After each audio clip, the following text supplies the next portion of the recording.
So currently, the new Federal State of China, our main mission is to take down the CCP because we are completely against dictatorship. We want the Chinese people to have the freedom of choice. Now, because CCP has been infiltrated in the different worldly governments, do you think the CCP has any influence currently in the European Parliament?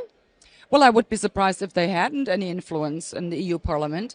We just found out that Qatar and Morocco were able to buy off elected representatives of the EU Parliament. One of them was even the vice president of EU Parliament. So I don't see any reason why China should not be doing the same thing.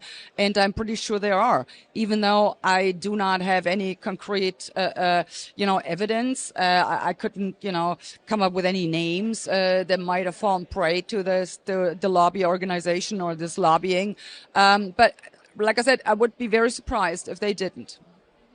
Now, the CCP, of course, the way how they come into power is because they have instilled fear. Now, if you compare for the last 3 years, because around the world, everybody was living very good. There's less inflation, and people don't really talk much about the CCP now. Over the past 3 years, have you been exposed to more about what the CCP has been doing around the world?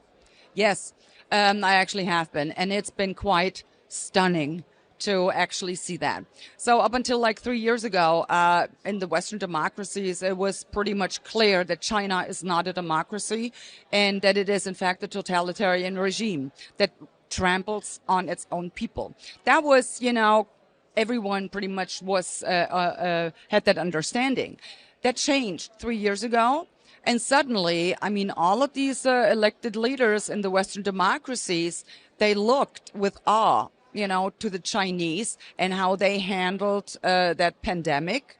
They were just, kind of toning down their criticism. In fact, I didn't even hear any criticism at all.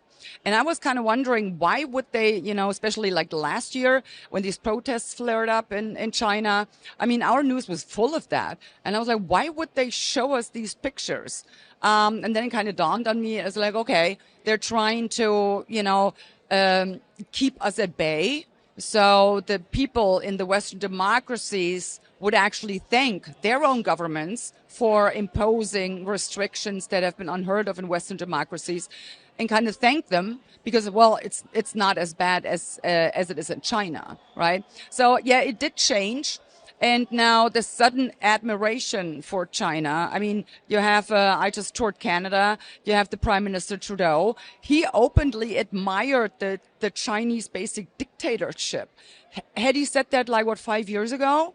Oh man, that would have been all over the news, but now it's like nothing, it's okay. And even you also see that in the United States. If I were to go back 20, 25 years or so, anyone mentioning communism in the United States probably would have been tarred and feathered and run out of town. And now it's becoming acceptable, like a way of life that people actually should strive to achieve. But in what world would you not be able to recognize communism as a totalitarian regime?